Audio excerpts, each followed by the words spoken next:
معزز سامعین، تمام اہل محبت، اہل سنت، عزیز بچوں، دور نزدیک سے سننے والے تمام حاضرین حاضرات، السلام علیکم ورحمۃ اللہ وبرکاتہ۔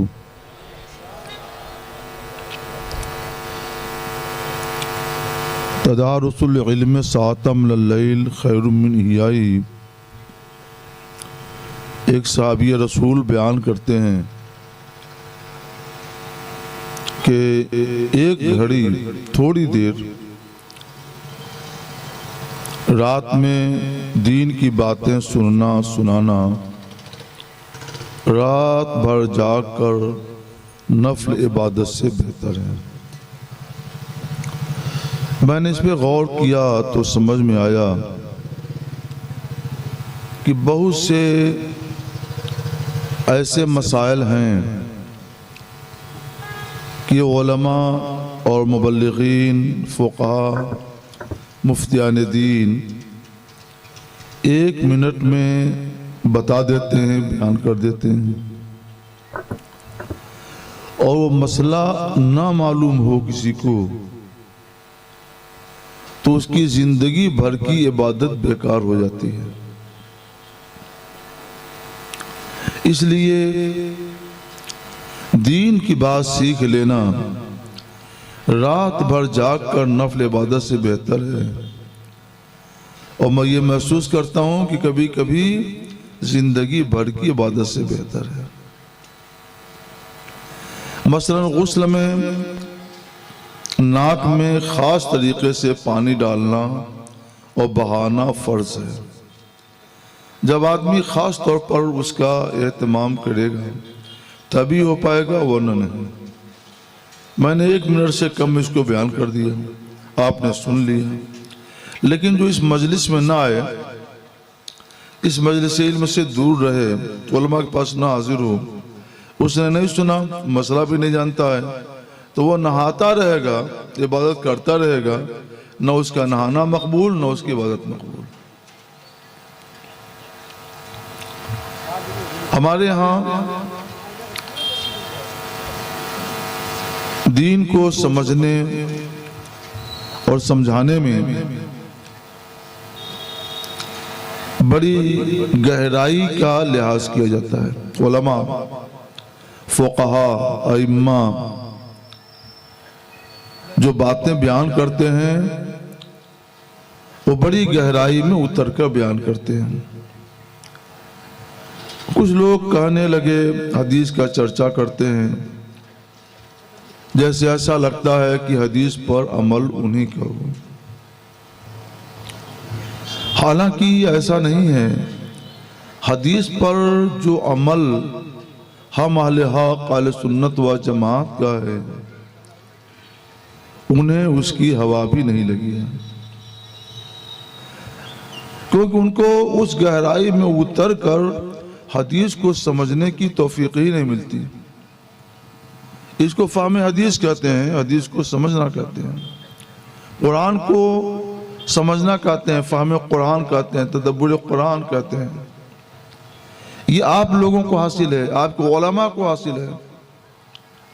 ابھی 2 دن یا 3 دن پہلے کی بات ہے، ایک شخص نے میرے پاس سوال بھیجا کہ نماز کے لیے جب اللہ اکبر کہہ کر ہاتھ باندھتے ہیں تو سر جھکا کر کے ہاتھ باندھا جائے، اللہ اکبر کہا جائے، یا سر سیدھا رکھ کر اللہ اکبر کہا جائے؟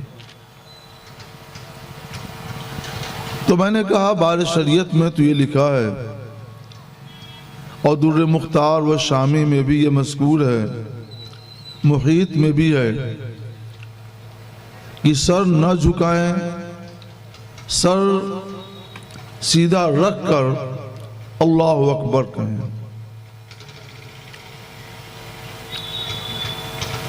تو عجیب سا لگا انہیں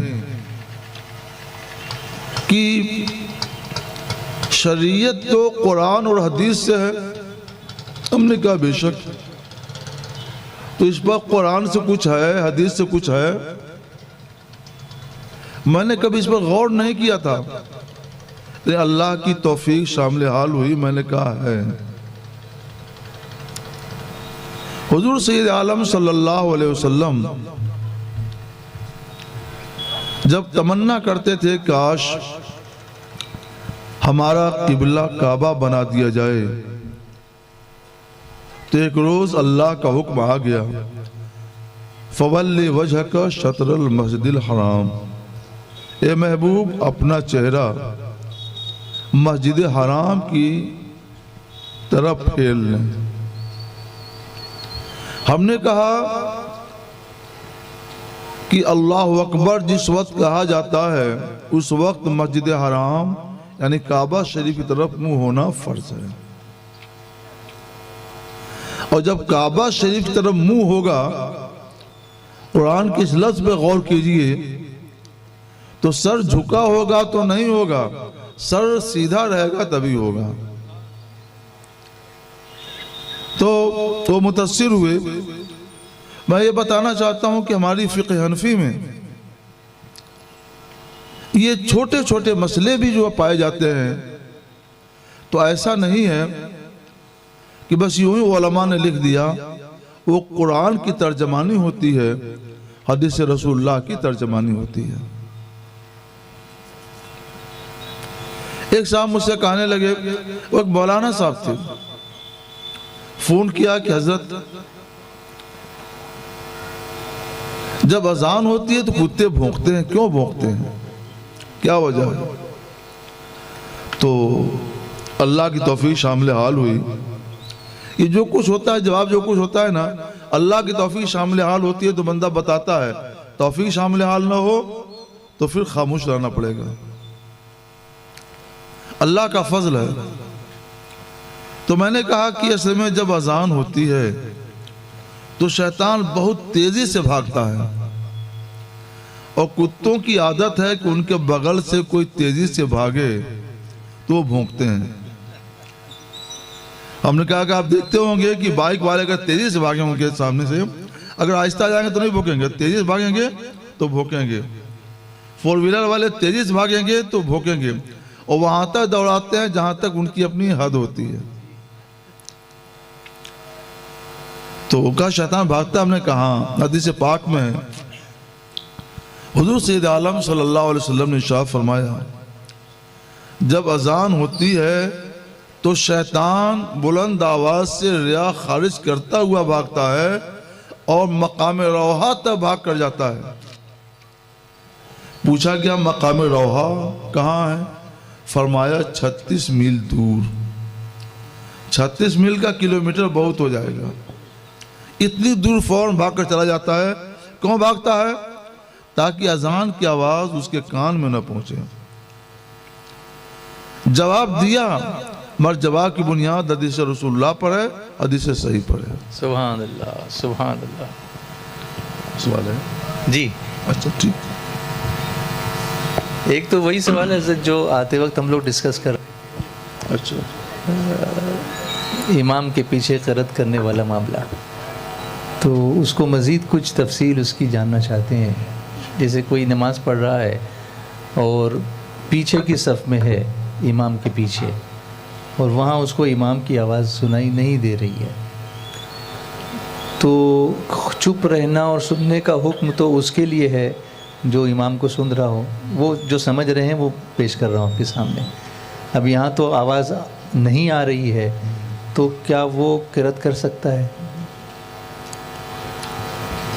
مذہب حنفی میں ہم لوگ امام اعظم کو مانتے ہیں. ان کے مذہب میں شریعت کا مسئلہ یہ ہے کہ جب امام قرأت کر رہا ہو تو اس وقت مقتدی چپ رہیں, خاموش رہیں.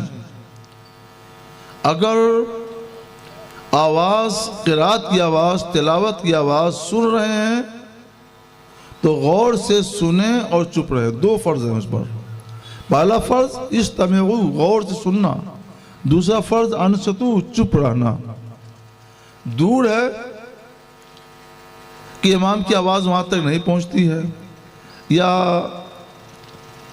ظہر کی نماز ہے، عصر کی نماز ہے، اس میں قرات پست آواز سے کی جاتی ہے، پہلی صف میں بھی رہے تو امام کی آواز نہیں سنے گا، تو ان نمازوں میں حکم ہے کہ چپ چاپ کھڑا رہے۔ اس بارے میں قرآن پاک کی آیت کریمہ ہے، اللہ تعالیٰ فرماتا ہے یا ایھا الذین آمنوا اذا قرئ القرآن فاستمعوا له وانصتوا لعلکم ترحمون۔ دیکھیے مسئلہ تو بار شریعت میں ہے، مگر ذکر اس کا، بیان اس کا قرآن مقدس میں ہے۔ اللہ فرماتا ہے ایمان والو، جب قرآن کی تلاوت کی، جب قرآن پڑھا جائے تو غور سے سنو اور چپ رہو۔ ظاہر سی بات ہے کہ مغرب میں، عشاء میں، فجر میں قرآن کی قرات ہوتی ہے، بلند آواز سے ہوتی ہے، تو آدمی سنتا بھی ہے، تو حکم ہے کہ غور سے سنو اور چپ رہو۔ دو حکم اللہ نے کیوں دیا، اس میں میں نے غور کیا تو سمجھ میں آیا جو لوگ بہت پیچھے ہوں گے تو وہ امام کی آواز نہیں سنیں گے، سری نمازوں میں امام کی آواز نہیں سنیں گے، تو ان کے لیے صرف ایک سری مطلب پست آواز سے، جیسے ظہر میں نماز پڑھی جاتی ہے تو امام پست آواز سے قرات کرتا ہے، کوئی سنتا نہیں قرات کو۔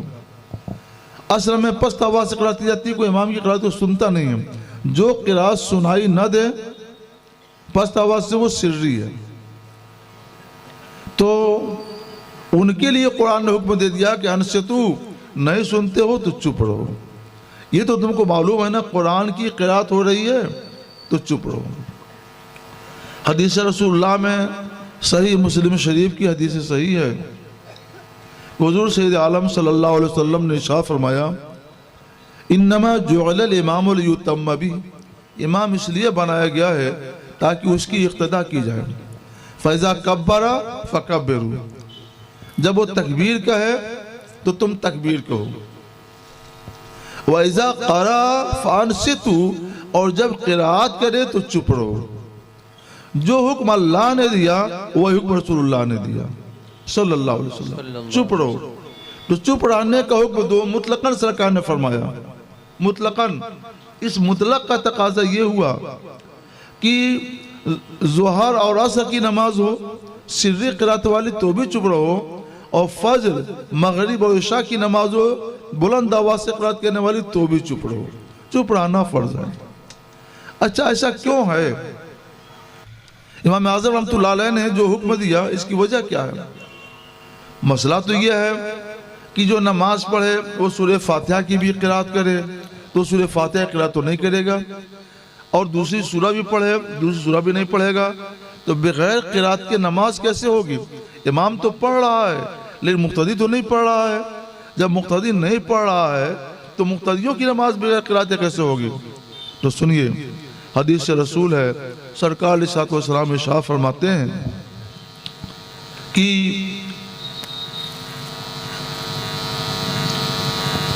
جس نے امام کے پیچھے نماز پڑھی، من صلی خلف الامام، جس نے امام کے پیچھے نماز پڑھی، فقراءۃ الامام لہ قراءہ، تو امام کی قرات اس کے لیے بھی قرات ہے۔ سبحان اللہ۔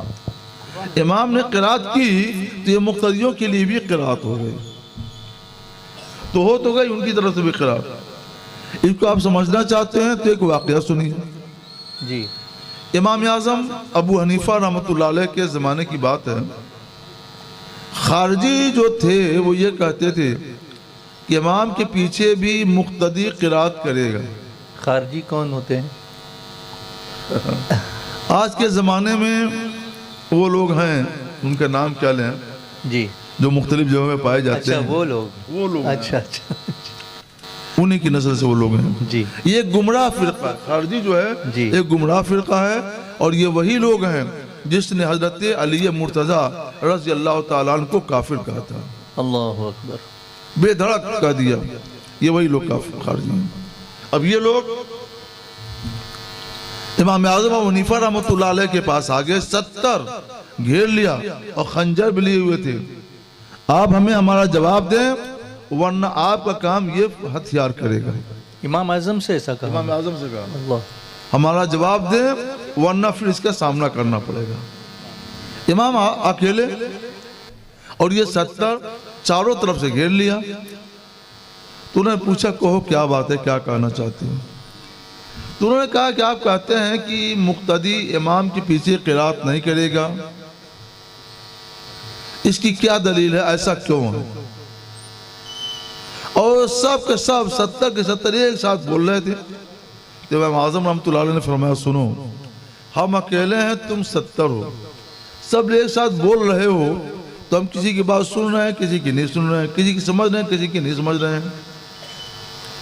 ایسا کرو تم لوگ آپس میں سے اپنے میں سے ایک نمائندہ بنا لو, جو صاحب علم ہو, صاحب فقہ ہو, صاحب فہم و دانش ہو, اس کو اپنا نمائندہ بنا لو کہ اس کی بات سب کی بات ہو. وہ جو کہے تو وہ سب کی بات کہی, وہ بات سب کی بات نہیں جائے. اس سے میں بات کر لیتا ہوں اور تم سب سنو. انہوں نے کہا یہ اچھی رائے ہے اور ہم نے فلاں کو اپنا رہنما بنایا, نمائندہ بنایا, اس کے بعد ہم سب کی بات ہوگی. تو امام اعظم رحمۃ اللہ علیہ نے فرمایا تو پھر مجھے تم سمجھنا کیا چاہتے ہو؟ اگر تمہارے بنائے ہوئے ایک نمائندہ کی بات سارے لوگوں کی بات ہے تو اللہ کی طرف سے جو امام مقرر کیا گیا ہے اس کی قرات سب کے لیے قرات نہیں ہوگی, سب کے لیے قرات ہے. من صلی خلف الامام فقرات الامام لو قرات. لہذا امام کے پیچھے قرات نہیں کرنا ہے, چپ چاپ رہیے. قرات سنیے تو غور سے سنیے اور نہیں سنیے تو چپ رہیے.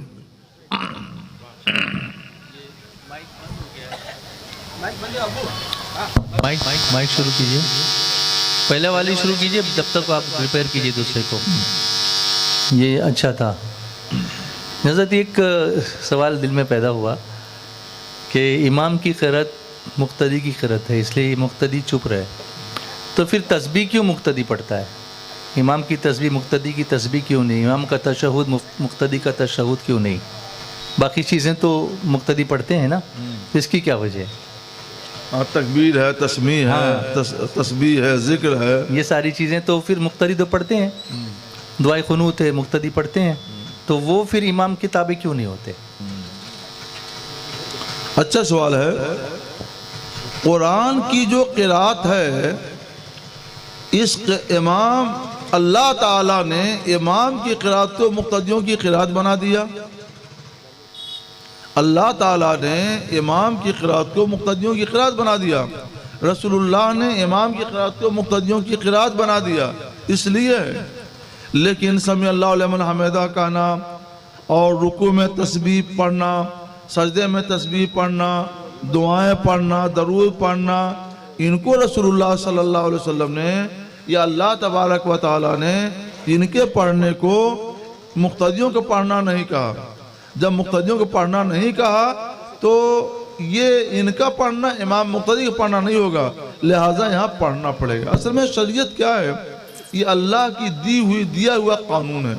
تو اللہ نے جو قانون دیا ہے اس قانون میں یہ ہے کہ امام کی قرات مقتدیوں کے لیے قرات ہے. تو جہاں جیسا اللہ نے حکم دیا وہاں ایسا ہم نے مان لیا. لیکن اللہ اکبر کے متعلق, سمیع اللہ لمن حمیدہ کے متعلق, سبحان رب الاعلیٰ کے متعلق, سبحان رب العظیم کے متعلق اللہ تعالیٰ نے, اللہ کے رسول نے یہ نہیں بتایا, اس لیے وہاں پڑھنا پڑے گا اور یہاں پڑھنے سے چپ رہنا پڑے گا. اچھا, سبحان اللہ. اچھا, ایک اور بھی سوال آیا ان لوگوں کی طرف سے, میں پیش کرتا ہوں کہ کوئی شخص نماز میں شامل ہوا, تکبیر تحریمہ پڑھی اور امام نے قرات شروع کر دی تھی, اب ثنا پڑھے یا نہ پڑھے؟ امام نے قرات شروع کر دی تھی, سورہ فاتحہ شروع کر دی, تو مقتدی پیچھے جب شامل ہوتا تو ثنا بھی پڑھتا ہے, تو مقتدی اس وقت ثنا پڑھے یا نہ پڑھے؟ یہاں پہ اگر امام بلند آواز سے قرات کر رہا ہے تب تو حکم ہے کہ چپ چاپ رہے, کچھ نہیں.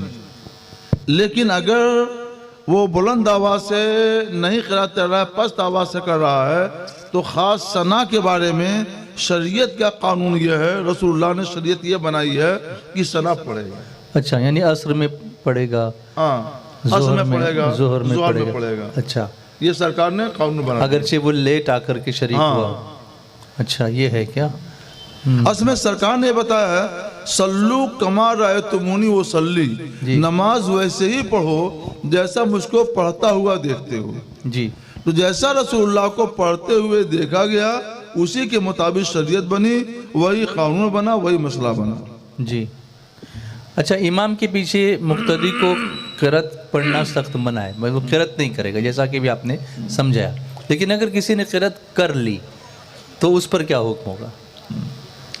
اگر کسی صاحب نے قرأت کر ہی دی تو یہ قرآن کی خلاف ورزی ہوئی.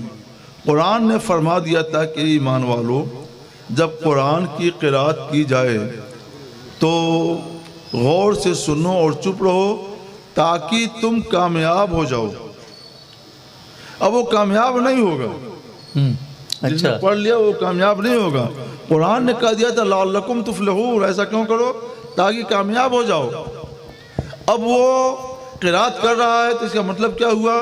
وہ کامیابی سے قریب نہیں ہوا. ایک معلومی تو یہی ہو گئی. جی، نماز پڑھی جاتی ہے کامیابی کے لیے نا، اس لیے ہماری شریعت یہ کہتی ہے کہ اس کا قرأت کرنا مکروہ تحریمی. اچھا، گناہ ہے. نماز ہو جائے گی لیکن اس پر لازم ہوگا اس نماز کو دوبارہ پھر پڑھے. ہاں، مطلب یہ سمجھ میں آئی بات کہ قرأت کا سننا فرض ہے، لیکن اگر اس نے قرأت کر دی تو یہ مکروہ تحریمی ہے. بھول کر کیا تو الگ چیز ہے. جی، اچھا. لیکن جان بوجھ کر قصداً قرأت کر رہا ہے جی تو اس کو اپنی نماز دہرانی چاہیے. وہ مکروہ تحریمی ہے، وہ گناہ ہے. اچھا، تو دہرانی پڑے گی اس کو نماز. جی جی، یہ بات بالکل کلیئر ہو گئی. ماشاءاللہ، اللہ آپ کو جزائے خیر عطا فرمائے. اچھا، ایک بات اور اس پر آتی ہے یاد. امام شافعی کے نزدیک وہ پڑھتے ہیں سورہ فاتحہ امام کے پیچھے، اور وہ دلیل دیتے ہیں کہ سورہ فاتحہ کے بغیر نماز نہیں ہے. تو پھر وہاں یہ لازم نہیں آتا کہ سننے کی مخالفت ہو رہی ہے؟ اصل میں امام شافعی رحمۃ اللہ تعالیٰ علیہ، امام محمد بن ادریس شافعی رضی اللہ تعالیٰ عنہ، یہ خود ایک بڑے امام ہیں. امام اعظم ابو حنیفہ رحمۃ اللہ علیہ کے شاگرد کے شاگرد کے شاگرد ہیں. اچھا جی. امام اعظم رحمۃ اللہ علیہ کے شاگرد امام ابو یوسف رحمۃ اللہ علیہ، امام ابو یوسف رحمۃ اللہ علیہ کے شاگرد امام محمد بن حسن شیبانی رحمۃ اللہ علیہ، امام محمد بن حسن شیبانی رحمۃ اللہ علیہ کے شاگرد امام محمد بن ادریس شافعی رحمۃ اللہ علیہ. سبحان اللہ. یہ شافعی، یہ شاگرد کے شاگرد ہیں. وہ ایک مجتہد تھے، تو مجتہد کے لیے اس طرح کی بات روا ہوتی ہے. مگر ایک مسئلہ ہے کہ جب اللہ نے فرما دیا جب قرآن پڑھا جائے تو غور سنو اور چپ رہو، تو اس کا احترام وہ بھی کرتے ہیں. وہ بھی کہتے ہیں کہ جس وقت امام قرأت کر رہا ہے تو چپ رہنا ہے جی، غور سے سنو اور چپ رہو جی. تو اب سورہ فاتحہ کب پڑھیں گے؟ تو وہ کہتے ہیں کہ جب امام قرأت کر لے تو وہ چپ ہو جائے، جب وہ چپ ہو جائے تو اب تم پڑھو. جی، جب وہ چپ ہو جائے تو اب تم پڑھو. تو وہ اتنا وقت دیتے ہیں کہ وہ اتنا وقت دیتے ہیں جی تاکہ قرآن کی خلاف ورزی نہ ہو جی. لیکن ہم ایسا کیوں کہتے ہیں، موقع کیوں نہیں دیتے ہیں؟ اللہ تعالیٰ نے فرما دیا دین اس کا، شریعت اس کی، وہ چھوٹ دے رہا ہے تو ہم اس کی رخصت کو، اس کی چھوٹ کو قبول کر رہے ہیں جی. اور رسول اللہ نے فرمایا جیسا نماز پڑھتے ہوئے دیکھو ویسی پڑھو. تو صحیح کتب صحیحہ میں، مثلا صحیح بخاری شریف، صحیح مسلم شریف وغیرہ دیکھیے، ان میں کہیں بھی رسول اللہ کی نماز میں یہ ذکر نہیں ہے کہ رسول اللہ سورہ فاتحہ پڑھ لیتے تھے تو چپ ہو جاتے تھے اور اس کے بعد صحابہ پڑھتے تھے. یہ ذکر نہیں ہے. تو جب یہ نہیں ہے تو مانا یہ جائے گا کہ صحابہ چپ رہتے تھے، اور صحابہ کو سرکار نے حکم بھی دیا تھا کہ اذا قرأ فانصتوا، لہٰذا حکم یہ ہوگا کہ سنو تو غور سے سنو اور چپ رہو، ورنہ اور نہیں سنتے ہو تو بھی چپ رہو اور تمہاری نماز ہو جائے گی. کبھی ایسا نہیں ہوا ہے کہ امام خاموش ہو گیا قرأت کر کے، اس کے بعد مقتدیوں کو موقع ملا، ایسا نہیں ہوا. جی جی، شکریہ.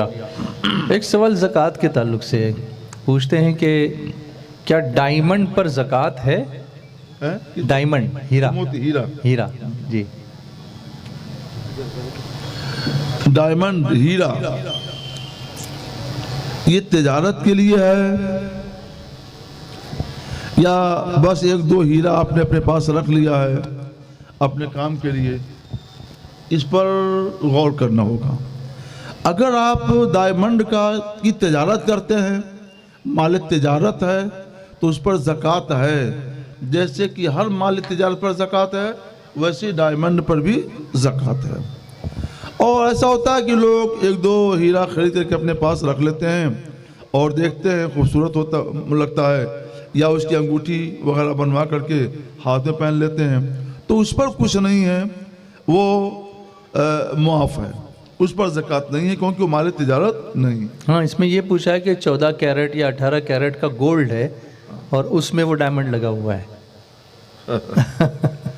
سونے پر زکوٰۃ ہے جی، کیونکہ رسول اللہ صلی اللہ علیہ وسلم نے سونے اور چاندی کو مال زکوٰۃ میں شمار کیا، حکم دیا کہ اس کی زکوٰۃ دی جائے، اور اس میں جو لگا ہوا ہے ڈائمنڈ اس کی زکوٰۃ نہیں ہے، اور کیونکہ وہ مال تجارت نہیں ہے، اور رسول اللہ نے ڈائمنڈ پر زکوٰۃ کا حکم نہیں دیا ہے۔ جی، سرکار نے جہاں زکوٰۃ کا حکم دیا زکوٰۃ دی جائے گی، اور جہاں زکوٰۃ کا حکم نہیں دیا وہاں نہیں۔ سرکار نے زکوٰۃ کا حکم کس پر دیا ہے؟ سونا اور چاندی پر زکوٰۃ دو، سونا اور چاندی جہاں بھی ہو، جس شکل میں بھی ہو، زیور ہو اور یا بسکٹ ہو، اس کی زکوٰۃ فرض، یا انگوٹھی ہو اس کی زکوٰۃ دی جائے گی۔ جی، اچھا، مال تجارت ہو، جو بھی مال تجارت کر رہے ہیں آپ، تو مال تجارت پر زکوٰۃ ہے۔ اور ایک چیز اور ہے، عام طور پہ اس کی ضرورت نہیں پیش آتی ہے تو ہم لوگ بھی بھول جاتے ہیں، وہ ہے سائمہ، جی، یعنی چرائی پر چھوٹے جانور۔ جی، کچھ لوگ ایسے ہوتے ہیں جو جانور ہی پالتے ہیں، جیسے بھیڑ بکری پالتے ہیں، اور ان کو گھر پہ رکھ کر کھلاتے پلاتے نہیں ہیں، بلکہ ان کو اللہ نے جو زمین پر گھاس اگا دی ہے وہ لے جا کر کے وہاں چراتے ہیں، سال کا اکثر حصہ وہ زمین کی گھاس چر کر کے گزارتے ہیں، ان کو سائمہ کہتے ہیں۔ تو ان کی جب ایک خاص تعداد ہو جائے تو ان پر بھی زکوٰۃ فرض ہے۔ مثلا بکری ہو، بھیڑ ہو، جب 40 ہو جائیں تو 40 میں ایک بکری ایک بھیڑ کی زکوٰۃ فرض ہوتی ہے۔ تو سائمہ پر بھی زکوٰۃ فرض، 3 مال ہیں، 3 مالوں میں زکوٰۃ فرض ہے، سونا اور چاندی، اس کو ہم ایک گنتے ہیں، اب چاہے 2 گن لیجیے، سونا 1 چاندی 2، تیسرا مال تجارت، چوتھا سائمہ۔ یہ کل 4 مال ہیں جن پر زکوٰۃ فرض ہے، ان کے علاوہ کسی بھی مال پر زکوٰۃ فرض نہیں ہے۔ جی، اچھا، سیدوں کو زکوٰۃ دے سکتے ہیں؟ نہیں، جو سادات ہیں، آل رسول ہیں، سرکار صلی اللہ علیہ وسلم کی نسل پاک سے ہیں، طیب و طاہر ہیں، تو ان کو زکوٰۃ دینا جائز نہیں ہے، اور ان سادات کو زکوٰۃ لینا بھی جائز نہیں ہے۔ جی، لیکن کچھ لوگ یہ پوچھ رہے ہیں کہ کیا زکوٰۃ کو حیلہ شرعی کر کے پھر سید کو دیا جا سکتا ہے؟ نہیں صاحب، اس سے بھی بچنا چاہیے، جی، اس سے بھی بچنا چاہیے، اور آپ اپنا جو ستھرا مال ہے، نظیف، صاف شفاف ستھرا مال جس کے آپ زکوٰۃ دے چکے، وہ مال نظیف ہے، طیب و طاہر ہے، صاف شفاف ہے، اس مال سے سادات کی خدمت کیجیے، ان کی خدمت کو نذرانہ پیش کیجیے، وہ قبول کر لیں تو یہ اچھی بات ہے، یہ ہونا چاہیے۔ لیکن جی، ایک چیز ہم اور آج بتاتے ہیں جی، کہ لوگوں نے ساری فیاضی اور سخاوت کا دروازہ صرف زکوٰۃ تک کھولا ہے۔ زکوٰۃ دینے تک تو بہت فیاض ہے صاحب، بہت سخی ہے، وہ بھی مبلغین کی کوششوں سے، سنی دعوت اسلامی کی کوششوں سے ہوا ہے یہ بھی۔ لیکن خاص جو اپنا مال ہے اس مال میں فیاضی نہیں کرتے ہیں۔ مال کتنا دیا، مال کتنا اپنے پاس ہے؟ 100%، جی، 100% آپ کے پاس مال ہے، اس میں 2.5% مال زکوٰۃ کا نکل گیا، تو باقی کتنا بچا؟ 97.5%۔ جی، 97.5۔ ہاں، 97.5%۔ تو آدمی 2.5% سے دنیا کا سب کام کرنا چاہتا ہے اور کرتا بھی ہے، اسی میں سب کو نپٹ رہا اسی میں سب کو نپٹا لیتا ہے، سادات کو بھی اسی میں سے نپٹا لیتا ہے، جی، اور جو 97.5% آپ کے پاس ہے اس سے صرف آپ کا پیٹ بھی نہیں بھر پاتا۔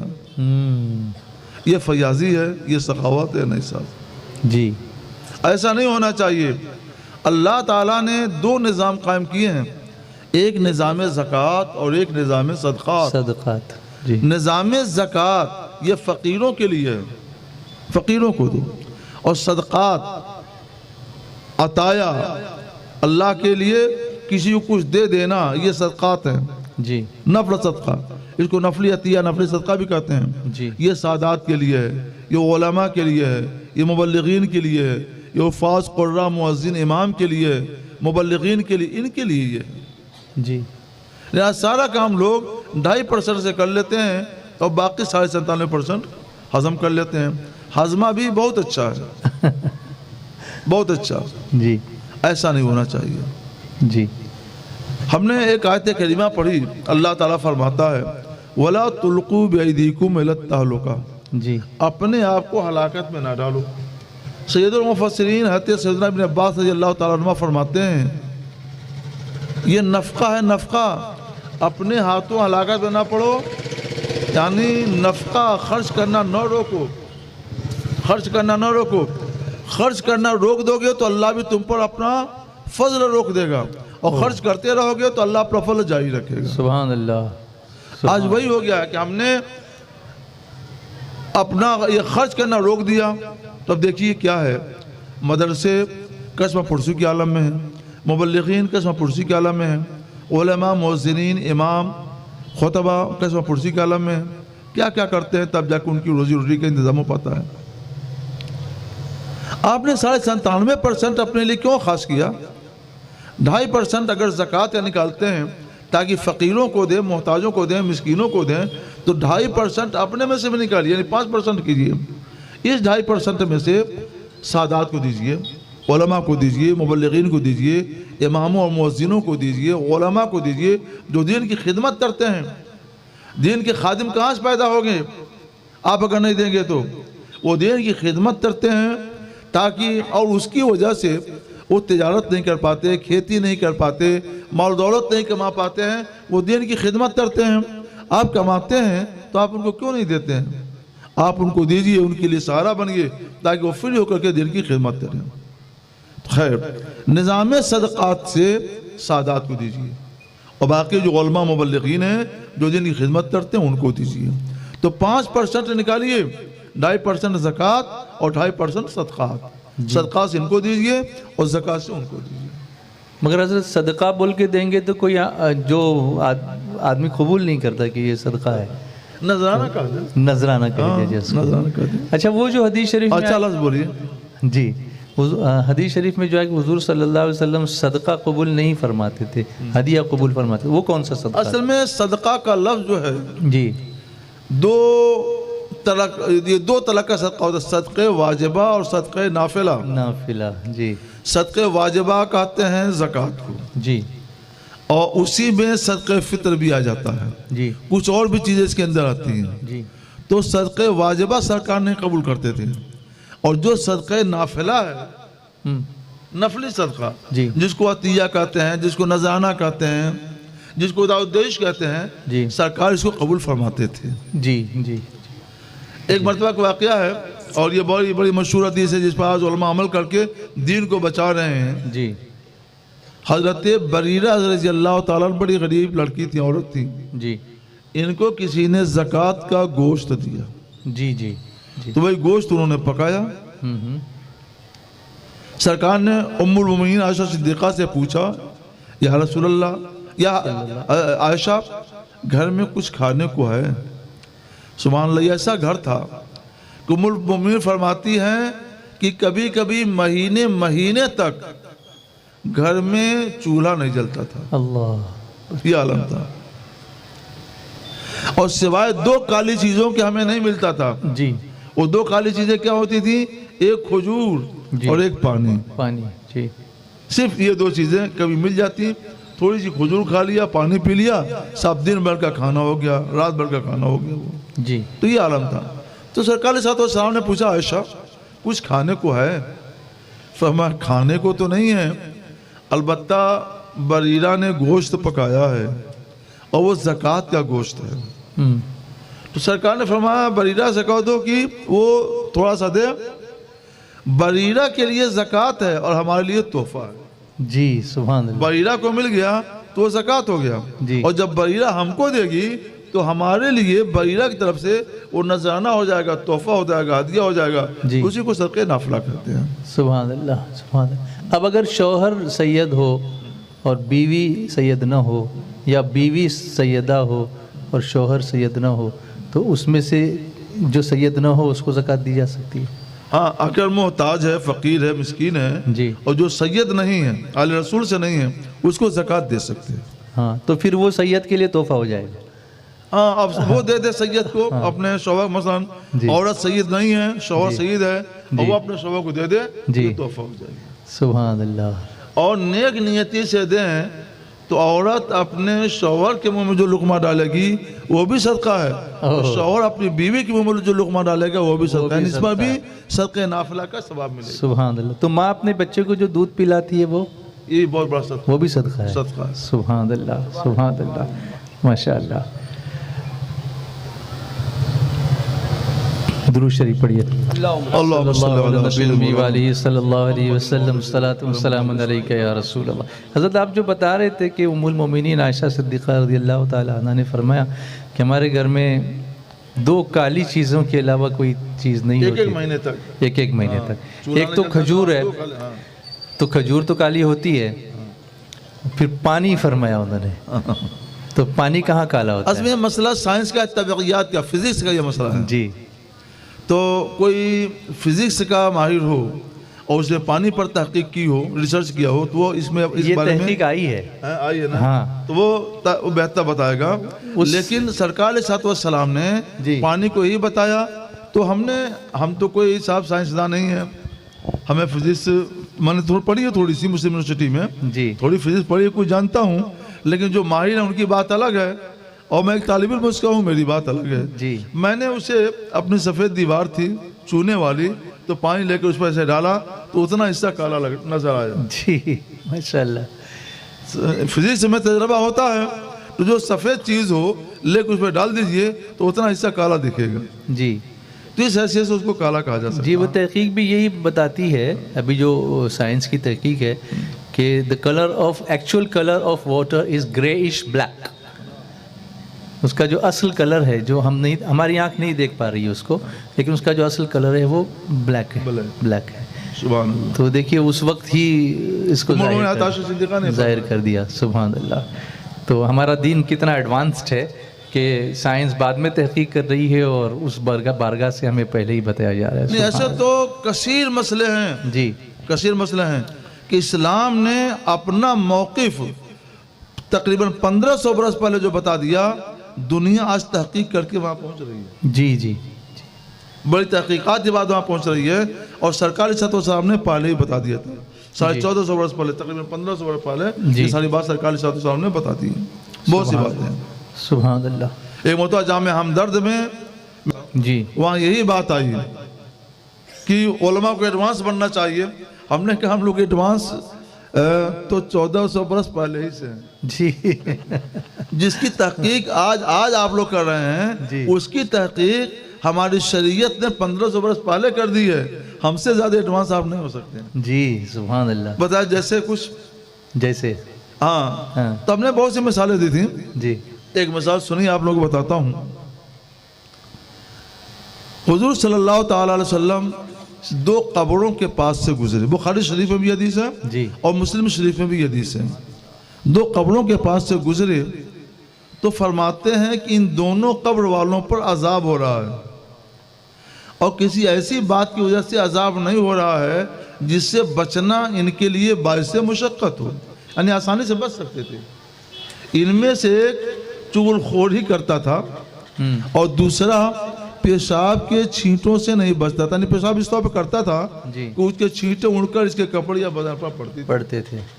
تو پیشاب کے چھینٹوں سے نہ بچنے کی وجہ سے عذاب میں مبتلا کر دیا گیا, چغل خوری کرنے کی وجہ سے عذاب میں مبتلا کر دیا گیا. جی, ایک حدیث میں سرکار نے فرمایا ہے, لوگ کھڑے کھڑے پیشاب کرتے ہیں, یہ نہیں ہونا چاہیے. جی, چھینٹیں تو پڑے گی نا. جی, استنزع من البول فإن عامة عذاب القبر منه. سرکار علیہ الصلوۃ والسلام کی ارشاد ہے کہ پیشاب کے چھینٹوں سے بچو، کیونکہ قبر کے عام عذاب پیشاب کے چھینٹوں سے ہوتے ہیں۔ اللہ اکبر۔ لوگ سمجھتے ہیں کوئی بات نہیں کوئی بات نہیں، کھڑے ہو کر کے اپنا کام شروع کر دیا، اور جب قبر میں جائیں گے تو وہاں اللہ کا فرشتے بھی اپنا کام شروع کر دیں گے۔ اللہ اکبر۔ تو اسے ڈریے، کھڑے ہو کر پیشاب نہ کیجیے، ادب کے ساتھ جو شریعت نے ادب سکھایا ہے بیٹھ کر کے پیشاب کیجیے۔ خیر، جی سرکار صلی اللہ علیہ وسلم نے فرمایا ایسا کرو، اپنے صحابہ سے فرمایا کہ کھجور کی شاخ لاؤ۔ تو گئے کھجور کی ایک ہری شاخ لے کر آئے، ہری شاخ، پتے ہرے، شاخ ہری، اس کو توڑ کر 2 ٹکڑے کیا، ایک ٹکڑا اس قبر پہ ڈالا اور ایک ٹکڑا اس قبر پہ ڈالا۔ صحابہ نے پوچھا یا رسول اللہ یہ کیا؟ کھجور کی شاخ آپ نے ڈالی، وہ بھی توڑ کر آدھی آدھی، تو فرمایا لعلہ، یہ اس لیے میں نے کیا ہے، لعلہ ان یخفف عنہما، یہ اس لیے کیا ہے تاکہ اللہ ان سے عذاب کو ہلکا کر دے، کم کر دے۔ جی معلم یا بسا یا معلم تیبسا، جب تک یہ شاخیں سوکھے نہیں، خشک نہ ہوں، یعنی تر رہیں، اس وقت تک ان سے عذاب میں تخفیف ہو جائے گی، عذاب کم ہو جائے گا، عذاب ہلکا ہو جائے گا۔ جی تو اب وہاں سائنسداں بھی تھے کہ اس کا کیا مطلب؟ ہم نے کہا دیکھیے اس کا مطلب یہ ہوا، سرکار یہ بتانا چاہتے ہیں کہ کھجور کی شاخ جب تک تر ہے اور ہری ہے اس وقت تک اس کے اندر حیات ہے، جی اور جب تک حیات ہے وہ تسبیح پڑھتی رہے گی، اور جب تک تسبیح پڑھتی رہے گی تو قبر والوں سے عذاب کم ہوتا رہے گا۔ سبحان اللہ۔ جی تو پتہ چلا کہ نباتات میں اور پودوں میں بھی حیات ہے۔ جی جی جی جی ہم کیا مانتے ہیں؟ ہمارے اسلام کیا کہتا ہے؟ نباتات میں اور پودوں میں حیات ہے، زندگی ہے، جانوروں میں حیات اور زندگی ہے، انسانوں میں بھی حیات اور زندگی ہے۔ جی میں انسانوں کی حیات سب سے اعلیٰ، جی اس سے اعلیٰ، اس کے بعد اعلیٰ جانوروں کی حیات، اور اس کے بعد سب سے کم پودوں کی حیات۔ جی تو میں نے کہا کہ ہم انسانوں کو بھی حیات مانتے ہیں اور جانوروں کے لیے بھی حیات مانتے ہیں اور پودوں نباتات کے لیے بھی مانتے ہیں۔ جی اس کی دلیل یہ حدیث پاک ہے۔ ہم نے کہا آپ لوگوں نے اب تحقیق کر کے بتایا ہے کہ پودوں میں، درختوں میں حیات ہوتی ہے، جی جی اور ہمارے آقا صلی اللہ تعالی وسلم نے تقریباً 1500 برس پہلے ہی بتا دیا ہے کہ ان کے اندر وہ بات فرما دی ہے جس عقل والے سمجھتے ہیں کہ ان کے اندر حیات ہوتی ہے۔ جی جی اچھا، اتفاق سے انڈین سائنٹسٹ ہی ہیں جنہوں نے یہ ڈسکوری کی تھی اچھا ماشاءاللہ، کہ نباتات میں جان ہوتی ہے، حیات ہوتی ہے۔ ڈاکٹر جگدیش چندر بوس نام تھا ان کا، تو انہوں نے یہ تحقیق کی تھی، سبحان اللہ۔ تو انڈین سائنٹسٹ ہے، لیکن ہمارے آقا نے تو پہلے ہی بتا دیا۔ ہمارے آقا نے پہلے بتایا، ان کا یہ نظریہ ہے جی اور سرکار کا فرمان یعنی ہے۔ جی نظریہ میں خیال ہوتا ہے کہ ایسا ہو سکتا ہے۔ جی یہ آج ایک نظریہ قائم کرتے ہیں اور بعد میں دوسرا سائنسداں آتا ہے تو نظریہ بدل دیتا ہے، مگر سرکار علیہ السلام نے جو بات بیان فرما دی نہ وہ اس وقت بدلی، نہ آج بدلی، نہ قیامت تک بدلے گی۔ جی ایک صاحب زکوٰۃ کے تعلق سے پوچھ رہے ہیں کہ 1 تولہ سونا ہے ان کے پاس اور کچھ نہیں ہے، دوسرا مال 1 تولہ سونا ہے، اب اس کی قیمت تو 52.5 تولہ چاندی کو پہنچ جاتی ہے، تو کیا اس کو زکوٰۃ دینی ہوگی؟ ہاں، ہم نے سوچا ہے کہ اب اس کی تحقیق کر لی جائے، جی لیکن اب تک حکم یہی ہے جی کہ سرکار علیہ السلام نے الگ الگ کر کے بیان کر دیا ہے کہ جس کے پاس سونا ہو تو سونا انگریزی روپے سے 8 روپے برابر ہونا چاہیے۔ 8 روپے؟ 8 روپے کے برابر، جتنا وزن 8 روپے انگریزی روپے، 8 روپے کا سکہ؟ 8 سکہ۔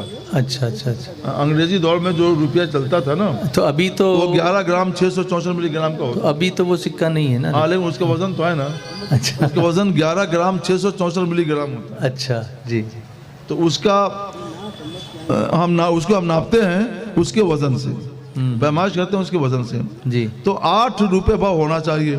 اب 8 روپے کو ضرب دے دیجئے 11 گرام 664 ملی گرام سے جتنا ہوگا اتنے گرام جب سونا پایا جائے گا تو اس پر زکوٰۃ فرض ہوگی. یہ سرکار کا فرمان ہے. اچھا 20 مسکال سرکار نے فرمان دیا. جی جی جی. تو 20 مسکال کا 8 روپے بھر ہوتا ہے. اور 8 روپے بھر کے آج کے رائج اعلی وزن سے کتنا ہوگا وہ میں نے بتا دیا. موبائل کھولیے فون جو کے دیکھ لیجیے. جی جی. اور چاندی کے لیے سرکار نے بتایا کہ 200 درہم ہونا چاہیے. 200 درہم یہ انگریزی دور کے روپے سے 56 روپے بھر ہوتا ہے. جی. اس کو بھی 11 گرام 664 ملی گرام ضرب دے دیجیے جتنا ہو جائے گا. 653 گرام اور 384 ملی گرام غالباً ہی ہوتا ہے. جی. یا کچھ کم تو اتنا ہوا. تو سرکار علیہ السلام نے ایک حد مقرر کر دی ہے. سونا اتنا ہونا چاہیے, چاندی اتنی ہونی چاہیے. جب چاندی اتنی ہوگی تو زکوٰۃ فرض ہوگی. سونا اتنا ہوگا تو زکوٰۃ فرض ہے. سنگل ہو تب بھی. سنگل ہو تب بھی. اچھا. اور تھوڑا یہ ہو تھوڑا وہ ہو تو چاندی کو پہنچ جائے. ہاں تب تو الگ ہے. الگ مسئلہ ہے. اس کو ایسے سمجھ سکتے ہیں جی صرف مرد ہی مرد ہوں بچے نہیں پیدا ہوں گے. صرف عورت ہی عورت ہوں بچے نہیں پیدا ہوں گے. جی جی. تو یہ ایک عام طور پر سمجھنے کی چیز ہے. جی جی. لیکن دونوں کا ملاپ ہوگا جی تو لڑکی پیدا ہو سکتی ہے لڑکا بھی پیدا ہو سکتا ہے. دونوں ہو سکتے ہیں. جی. ایسے ہی ہمارے علماء فرماتے ہیں شریعت کی مسئلہ ہے کہ کسی کے پاس سونا بھی ہو چاندی بھی ہو تو اگرچہ چاندی مثلا کم ہے اور سونا بھی کم ہے مگر دونوں کو ملا دیجئے تو ان کا دام 56 روپے بھر چاندی کے دام کے برابر پہنچ جاتا ہے یا اس سے زیادہ ہو جاتا ہے تو اس پر زکوٰۃ فرض ہے. ملاپ ہو گیا نا. ملاپ ہو گیا. جب ملاپ ہو گیا تو زکوٰۃ فرض ہو جائے گی. تنہا رہیں گے تب دیکھا جائے گا یہ کتنا ہے وہ کتنا ہے. جی. جب اتنا ہوگا تب زکوٰۃ فرض ہوگی ورنہ نہیں ہوگی. جی جی جی جی سمجھ گئے. ماشاءاللہ بہت اچھی طرح آپ نے سمجھا. مثال بھی بڑی بہترین عطا فرمائی. جی. اب ایک صاحب پوچھتے ہیں کہ داڑھی اگر نہ ہو یعنی داڑھی مونڈتے ہوں تو نماز ہوتی کہ نہیں؟ داڑھی موڑتے ہیں ہاں تو نماز ہوگی کہ نہیں؟ اگر ہوگی تو کیا داڑھی نہ ہونے کی وجہ سے ثواب میں کمی ہوگی؟ یعنی آپ نے اپنے لیے ساری صورتیں سوچ لی. سب سے پہلے دیکھ لیجئے سرکار علیہ السلام کی ارشاد ہے آف اللحا داڑیاں بڑھاؤ. جی. جب سرکار نے داڑیاں بڑھانے کا حکم دے دیا اور تحقیق یہ ہے کہ داڑھی ایک مشت رکھنا واجب ہے. ایسے ہاتھ میں پکڑیں ہاتھ میں تو جو فاضل ہو اس کو کاٹ دیں. تو اس کا مطلب یہ نہیں ہے کہ ایسا پکڑ لیں اوپر سے کاٹ دیں نیچے سے کاٹیں. جو فاضل اس کو ایکسٹرا ہے جی اوپر سے نہیں نیچے سے کاٹیں. جی یہ واجب ہے. اور ایک مشت سے کاٹ کے ایک مشت سے کم کرنا یہ ناجائز ہے گناہ ہے. سرکار علیہ السلام کی اور آپ کی شریعت کی خلاف ورزی ہے مخالفت ہے. اب رہ گیا مسئلہ نماز کا. تو دیکھیے اعلیٰ حضرت علیہ الرحمٰ نے فتاوی رضویہ میں لکھا ہے کہ گناہ پر مشتمل ہو کر جو نماز پڑھی جائے گی وہ نماز مکروہ تحریمی ہوگی. اللہ اکبر. جب داڑھی مڑا رہا ہے تو گناہ پر مشتمل ہے یعنی گناہ سے وہ سٹا ہوا ہے جڑا ہوا ہے. گناہ سے لگ کر کے جو نماز پڑھی جائے گی وہ نماز مکروہ تحریمی ہوگی. لہٰذا فاسق مولن کی اپنی نماز بھی مکروہ تحریمی ہوتی ہے. دوسرا والا مسئلہ ہی نہیں ہے, ایک ہی مسئلہ ہے صاف صاف. فاسق مولن کی اپنی نماز بھی مکروہ تحریمی ہوتی ہے. لہٰذا اس سے بچیے, داڑیاں بڑھائیے. اللہ تبارک و تعالیٰ آپ کے چہرے کو بھی پر نور کرے اور آپ کی وجہ سے اسلام کو بھی پر نور بنائے. سبحان اللہ سبحان اللہ.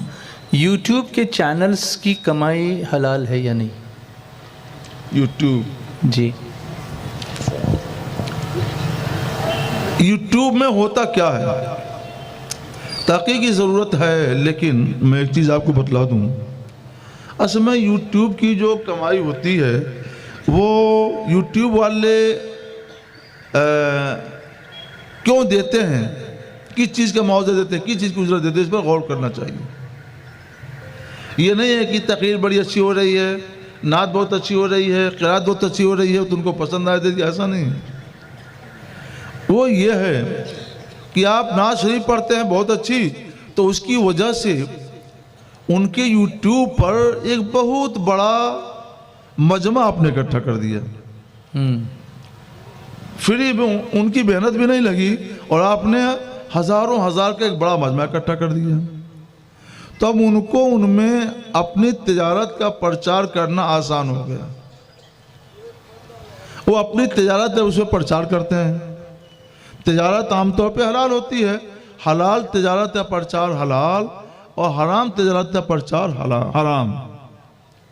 تو اگر وہ حلال تجارت کا پرچار کر رہے ہیں آپ کے جمع کیے ہوئے مجمع میں, حلال تجارت کا پرچار کر رہے ہیں, اور کوئی مرد آ کر ٹھیک صحیح انداز سے مناسب انداز سے پرچار کر رہا ہے, تو اس کی اجرت لینا جائز ہے, کیونکہ آپ نے مجمع اکٹھا کیا, انہوں نے پرچار کر دیا, تو نہ وہ کام گناہ نہ یہ کام گناہ, لہذا مزدوری لینا اس کی جائز.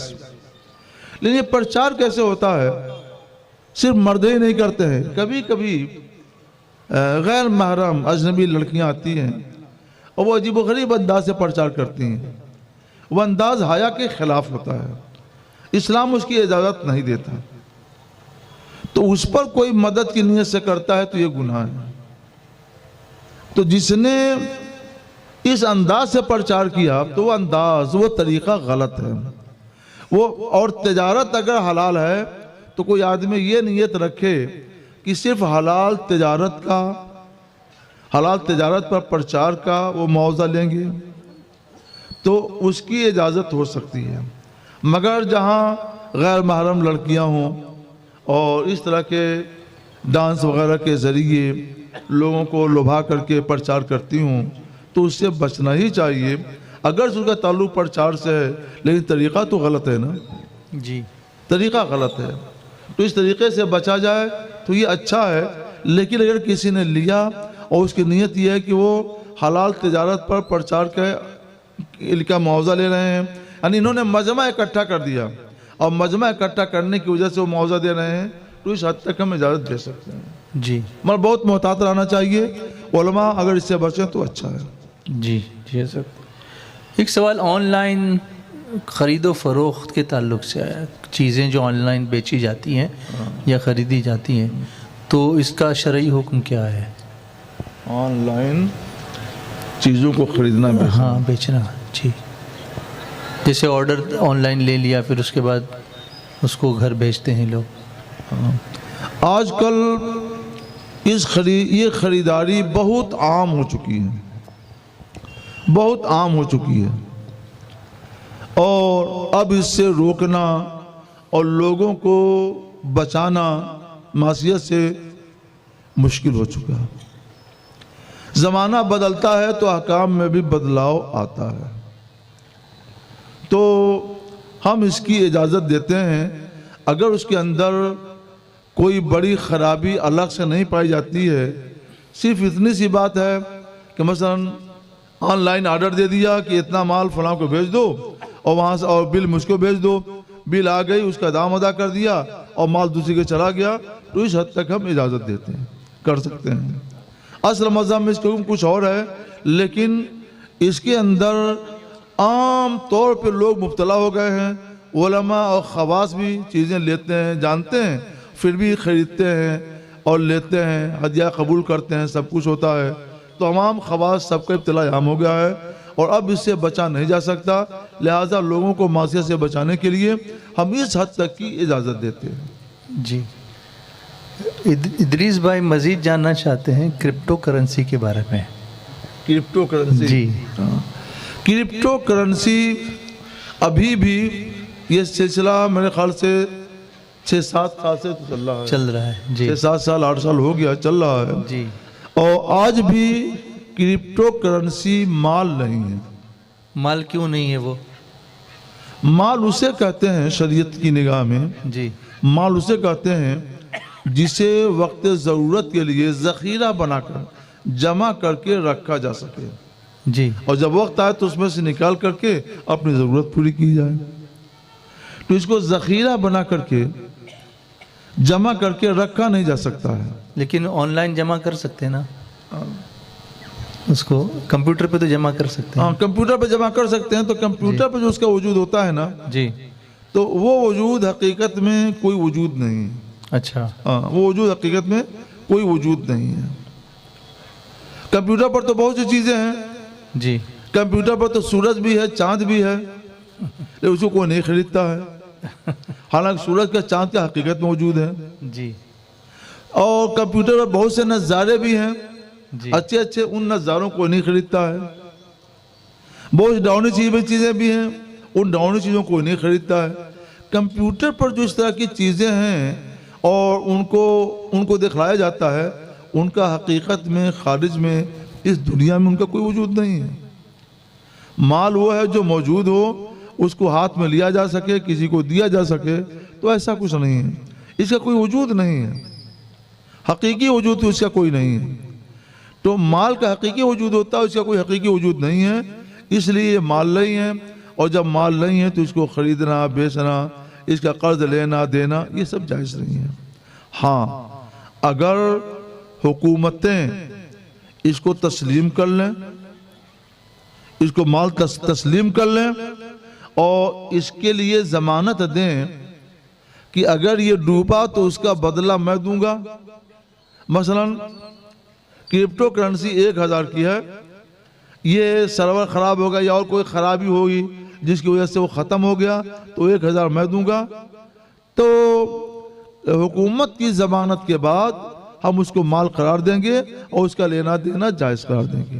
لیکن جب تک حکومت اس کی ضمانت نہیں لے رہی ہے، گارنٹی نہیں لے رہی ہے، تب تک ہم بھی اس کی اجازت نہیں دے سکتے. تو جن کنٹریز میں حکومت نے اس کو لیگل قرار دیا ہو وہاں اس کو خریدا جا سکتا ہے؟ نہیں، وہ کسی حکومت نے لیگل نہیں قرار دیا ہے. اچھا. مگر حکومتوں کا معاملہ کیا ہے جی. کہ ان کو کچھ کیش چاہیے جی. تاکہ ان کی حکومت چلے اور حکومت کے پاس خوب دولت رہے. تو جہاں کہیں حکومتوں نے یہ کیا ہے کہ جو لوگ کاروبار کرتے ہیں کرپٹو کرنسی کا، تو ان کے اوپر ٹیکس لگا دیا ہے. اچھا.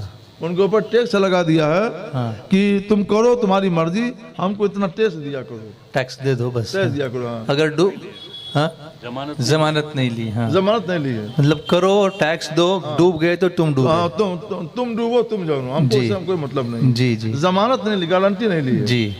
ہاں وہ ایک چیز یاد آئی، اپنے جو کرنسی نوٹ ہے نا، جیسے اپنے انڈیا کا روپیز ہے، تو اس پر ریزرو بینک کے گورنر کی طرف سے وہ لکھا ہوا ہوتا ہے، لکھا ہوتا ہے، وچن میں ہوتا ہے. دھارک کو 500 روپے ادا کرنے کی ضمانت دیتا ہوں، وچن دیتا ہوں. وچن دیتا ہوں. جی. جی. یہ ضمانت ہے جی. اور اس میں کوئی ضمانت نہیں ہے. اس نوٹ میں اس میں ایک فرق یہ بھی ہے کہ دیکھیے ریزرو بینک میں ہمارے پاس، ہماری حکومت نے ریزرو بینک میں سونا بھی محفوظ رکھا ہے. بڑی تعداد میں سونا ہے، جی. چاندی ہے اور ڈالر بھی ہے. ڈالر کی بھی ایک حیثیت ہے. اس کو ریزرو میں محفوظ رکھا ہے. تو اب جتنی مالیت بنتی ہے نا، تو مثلا وہ کل مالیت ہے 500 کروڑ روپے کی، تو اگر حکومت 500 کروڑ روپے جاری کرتی ہے تو اس کی مالیت زیادہ ہو جائے گی. جی. اور اگر مالیت ہے 500 کروڑ اور نوٹ صاحب کے کتنے 1000 کروڑ، جی. تو مالیت آدھی ہو گئی. تو ایک آسان بات میں بتاتا ہوں کہ مالیت جو گھٹتی بڑھتی ہے نا، جی. تو اس کی بنیاد عام طور سے اس بات پر ہے کہ حکومت پاس کتنا سونا ہے، کتنا ریزرو بینک میں جمع ہے. ہاں ہاں ہاں. تو اگر اس سے زیادہ نوٹ ہو گیا تو مالیت گھٹ گئی، جی. اور اتنا ہی نوٹ رہا تو مالیت بڑھ گئی. جی. جی. جی. جی. جی. تو یہ ہوتا ہے. جی. لیکن کرپٹو کرنسی کے لیے ریزرو بینک تو الگ چیز ہے. کسی بھی بینک میں بدلے کا کچھ مال ہے؟ کچھ بھی نہیں. یہ جب جائے گا تو سب چلا جائے گا. بدلے میں کچھ ہو تو ملے گا، جب بدلے میں کچھ ہے ہی نہیں تو ملے گا کیا؟ گیا تو سب گیا. یہی وجہ ہے کہ ہماری حکومت نے 2016 میں جب 1000 کا نوٹ بند کیا تو اس کا بدلہ دیا نا، 2 مہینہ سے 4 مہینہ 6 مہینہ کا شاید ٹائم دیا تھا. ایک لمبا ٹائم دیا کہ آپ لوگ اس میں بدل لیں، اور حکومت اس کا بدلہ آپ کو دے دیا. یہ کیوں کیا؟ اس لیے حکومت نے وچن دیا تھا، گارنٹی دی تھی. ایسا کوئی وچن، ایسی کوئی گارنٹی کرپٹو کرنسی کے لیے کوئی حکومت نہیں دے رہی. حکومتیں کیا کرتی ہیں؟ تم اتنا کماتے ہو تو ہم کو بھی دو، تمہارا ہی بھلا ہو ہمارا ہی بھلا ہو، لیکن ڈوبو گے تو تم جاننا ہم سے اس کا کوئی مطلب نہیں. اچھا اچھا. ابھی اجازت دے کے. جی. جی. اچھا پوچھوں، ہاں میوچل فنڈ صحیح ہے؟ ابھی میں کوئی کاروباری تو ہوں نہیں، جی تو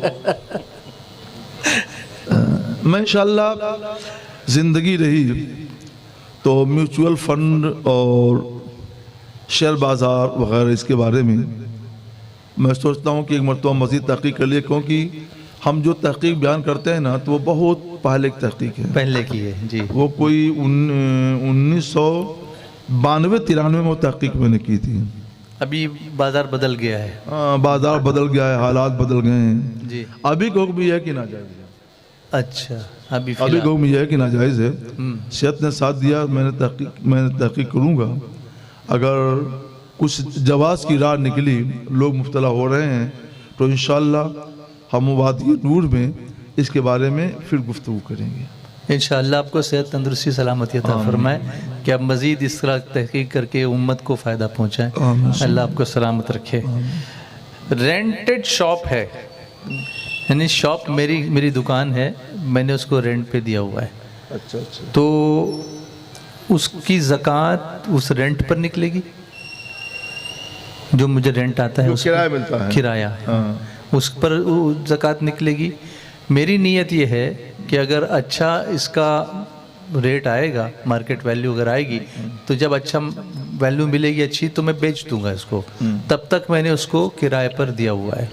جب تک شاپ دکان کرائے پر ہے، رینٹ پر ہے، تب تک رینٹ پر زکوٰۃ ہوگی، کرائے پر زکوٰۃ ہوگی، جی اس کی زکوٰۃ کرائے کے حساب سے ادا کرتے رہیں، دکان پر شاپ پر زکوٰۃ نہیں ہے۔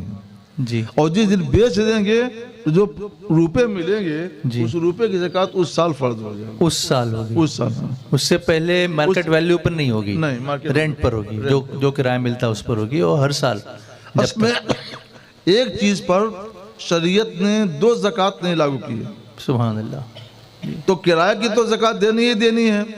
اب اگر دکان کی شاپ کی بھی زکوٰۃ دی جائے تو ایک ہی چیز کی ڈبل زکوٰۃ، ڈبل ہو جائے گی، شریعت نے ایسا نہیں کیا، جہاں بھی حکم دیا ہے ایک، جی یا تو اس کی حقیقت بدل جائے، جیسے مان لیجئے کہ گیہوں کا عشر ادا کر لیا، تو وہ جس گیہوں کا عشر ادا ہو گیا ہے وہ گیہوں جب تک گیہوں ہے، اگر سے 10 سال تک ہو، آپ نے اس کو بچا رکھا، اس پر کچھ نہیں واجب ہے۔ حضرت یہاں ایک چیز پوچھنی ہوگی، یہ عشر جو آپ نے فرمایا بہت سارے لوگوں کو نہیں پتا، اچھا، تو پلیز ذرا بتا دیجئے نا، یہ عشر ادا 24 ہو سال سے گیا؟ محنت کر رہا ہوں، جی ابھی تو لوگوں کو نہیں پتا ہے۔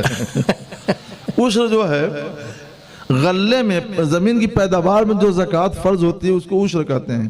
جو اناج، جو اناج پیدا کرتے ہیں، جیسے دھان ہے، جی اور کیا کہتے ہیں مونگ پھلی ہے، جی، اور سینگ ہے، اور مرچا ہے، اس علاقے میں مونگ پھلی ہوتی ہے، مونگ پھلی ہوتی ہے، ہاں جی، مرچا ہے، جوار ہے، باجرہ ہے، چاول ہے، یہ جو اناج پیدا کرتے ہیں نا، جی اس پر بھی اللہ نے زکوٰۃ فرض کی ہے، جی، اس زکوٰۃ کو کیا کہتے ہیں؟ عشر کہتے ہیں۔ اچھا اچھا اچھا، تو مان لیجئے گیہوں آپ نے پیدا کیا اور گیہوں کی جو زکوٰۃ ہوتی ہے عشر وہ آپ نے ادا کر دیا، اب وہ گیہوں ہی رہ گیا، 10 سال تک خرچ نہیں ہوا، اس میں کچھ بھی نہیں واجب ہوگا، نہ زکوٰۃ نہ کچھ، نہ عشر، کچھ نہیں۔ جی لیکن آپ نے اس کو بیچ کر پیسہ بنا دیا، حقیقت بدل گئی، اچھا، اب وہ گیہوں نہیں رہا، اب گیہوں نہیں رہا، ہاں۔ جب پیسہ بنا دیں گے تو زکوٰۃ دینی پڑے گی، جی، اور آٹا بنایا تو؟ نہیں، آٹے پر نہیں، اچھا، آٹے پر نہیں، جب حقیقت بدل جائے گی، جی جی حقیقت ہی بدل گئی تو پھر زکوٰۃ دینی پڑے گی۔ جی جی جی، ہاں، تو پھر بات وہاں سے چلی تھی، یہ جو گیہوں،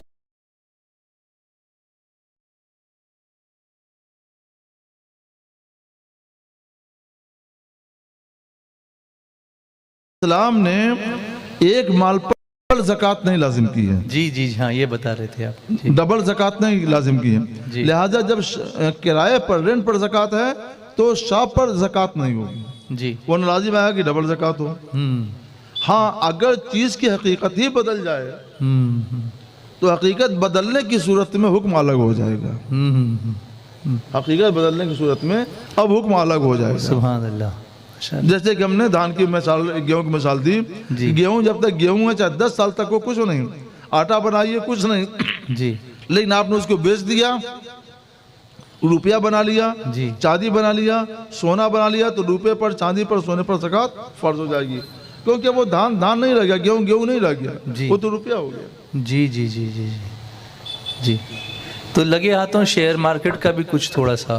ہاں، شیئر مارکیٹ میں نے بتایا نا جی کہ اب تک حکم یہی ہے کہ ناجائز ہے، مسلمان اس سے بچیں۔ جی شیئر مارکیٹ، اس طرح کی جتنی بھی کاروبار ہیں، شیئر مارکیٹ ہے اور کیا کہتے ہیں میوچول فنڈ ہے، جی ان سب پر ہم انشاءاللہ غور کرتے ہیں۔ جی اگر کچھ راہ نکل جائے گی تو انشاءاللہ ہم لوگ آپ لوگوں کو وہ بتائیں گے۔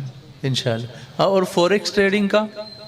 ہاں، یہ الگ ہے، فارسٹ ٹریڈنگ یہ الگ چیز ہے۔ ہاں، جس میں کرنسی سیل ہوتی ہے۔ ہاں، یہ الگ ہے، یہ الگ ہے۔ جی، تو اس کی کیا صورت؟ فارسٹ ٹریڈنگ میں لوگ روپے کو کرنسی کے بدلے میں بیچتے ہیں۔ جی بس یہاں کی کرنسی ڈالر سے خرید لیا یا ڈالر سے پاؤنڈ خرید لیا، اس طرح کا ہوتا ہے۔ تو جو کرنسی سے خرید و فروخت ہوتی ہے، تو یہ تو بیع ہے، خرید و فروخت ہے، یہ جائز، اس میں کوئی حرج نہیں ہے۔ تو مگر اس میں زیادہ تر جب عوام لگتے ہیں نا، آن لائن جب کاروبار ہوتا ہے، جی اس کا ٹریڈنگ جب ہوتی ہے، جی تو اس میں عام طور پہ لوگ نا تجربہ کار ہوتے ہیں، جی قانون کی، اصولوں کی کوئی واقفیت نہیں ہوتی، مہارت تو الگ چیز ہے، ایکسپیرینس نہیں ہے۔ ہاں، ایکسپیرینس نہیں ہوتا ہے، جی تو وہ عام طور پہ نقصان اٹھاتے ہیں، جی قسمت آزماتے رہتے ہیں، نقصان ہوتا رہتا ہے، تو یہ جائز نہیں ہے۔ جی حضرت۔ لیکن اگر کوئی آدمی بہت ماہر ہے جی اور فارسٹ ٹریڈنگ کے بارے میں پوری واقفیت رکھتا ہے، اسے ظن غالب ہے، یقین کے حد تک اس کو اطمینان ہے کہ وہ فارسٹ ٹریڈنگ کرے گا تو اس کو نفع ملے گا، نقصان میں نہیں جائے گا، جی تو اس کے لیے فارسٹ ٹریڈنگ کی اجازت ہے۔ جی جی مگر ایسے لوگ بس 3-4 یا زیادہ سے زیادہ 5% ہیں، باقی لوگ نہیں۔ تو اس لیے اس مجمع میں جو لوگ ہیں نا، ان کو اجازت نہیں دی جاتی ہے۔ اگر کوئی ماہر ہے تو اس کے لیے اجازت ہے، ماہر نہیں ہے تو اس کے لیے اجازت نہیں ہے۔ جی جی ایک صاحب پوچھ رہے ہیں کہ عورت کا مہر کتنا ہونا چاہیے؟ عورت کا مہر، جی یہ اچھا سوال ہے، جی کیونکہ سوال عام طور پر یہ آتا ہے کم سے کم کتنا، لیکن عورت کا مہر کتنا ہونا چاہیے، جی، یہ اچھا سوال ہے۔ جی دیکھیے، مبارک پور میں ہمارے مال لوگ بہت کم دیتے تھے، ہاں تو ہم نے سمجھا بجھا کر ان لوگوں کو راضی کیا اور 11,786 یا کم سے کم 11,000 روپے مہر ہو، اس پر میں نے لوگوں کو راضی کر لیا، تو اب لوگ 11,000 روپے مہر دیتے ہیں۔ لیکن اب دوسرا اعلان جلدی کریں گے تاکہ بچیوں کا فائدہ ہو۔ جی اصل میں مہر کے بارے میں ہونا یہ چاہیے، اور خاص طور پر آج کے زمانے میں، کہ مہر کی مقدار زیادہ سے زیادہ ہو، جی اور 51,000 روپے سے کم نہ ہو۔ جہاں لوگ زیادہ دیتے ہیں سبحان اللہ، بہت اچھی بات ہے، لیکن جہاں لوگ کم دیتے ہیں وہاں کے لیے میں کہتا ہوں کہ 51,000 روپے سے کم نہیں ہونا چاہیے، اتنا مہر آپ لوگ مقرر کر لیں۔ 51,000 روپے جہاں زیادہ ہے تو بہت اچھا ہے۔ اور سب سے بہتر یہ ہے کہ خاتون جنت حضرت سیدہ فاطمہ زہرا رضی اللہ تعالی عنہ کا جو مہر حضور سرور کائنات صلی اللہ علیہ وسلم نے مقرر کیا تھا، وہ مہر مقرر کیجئے، اس کو مہر فاطمی کہتے ہیں۔ جی مہر فاطمی کتنا ہے؟ 1 کلو 800 گرام، 1 کلو 800 گرام اور غالباً 144 ملی گرام ہے، اس کو نا چھوڑ دیجئے، تو ابھی 1 کلو 800 گرام چاندی ہے، 1 کلو 800 گرام چاندی، یہ ہمارے فاطمی ہیں، اور اس کا لحاظ کیجئے، اتنا اگر مال مقرر کرتے ہیں تو بہت اچھا ہے۔ اور اگر آپ مہر ادھار رکھتے ہیں تو مہر چاندی میں مقرر کیجئے یا مہر سونے میں مقرر کیجئے، روپے مہر مت مقرر کیجئے، کیونکہ روپیہ لوگ آج مقرر کر لیتے ہیں، مثلا 10,000 مقرر کر لیا، اور 10 سال کے بعد وہ 10,000 کی حیثیت 5,000 کی ہو جاتی ہے۔ چاندی میں مقرر کریں گے تو چاندی کی حیثیت اگر آج 10,000 کی ہے تو 10 سال کے بعد چاندی کی حیثیت پھر بڑھ جائے گی۔ جی تو مہر ادھار رکھنا ہے تو چاندی میں یا سونے میں مقرر کیجئے، اور نقد دینا ہے تو چاندی میں بھی رکھ سکتے ہیں، سونے میں بھی رکھ سکتے ہیں،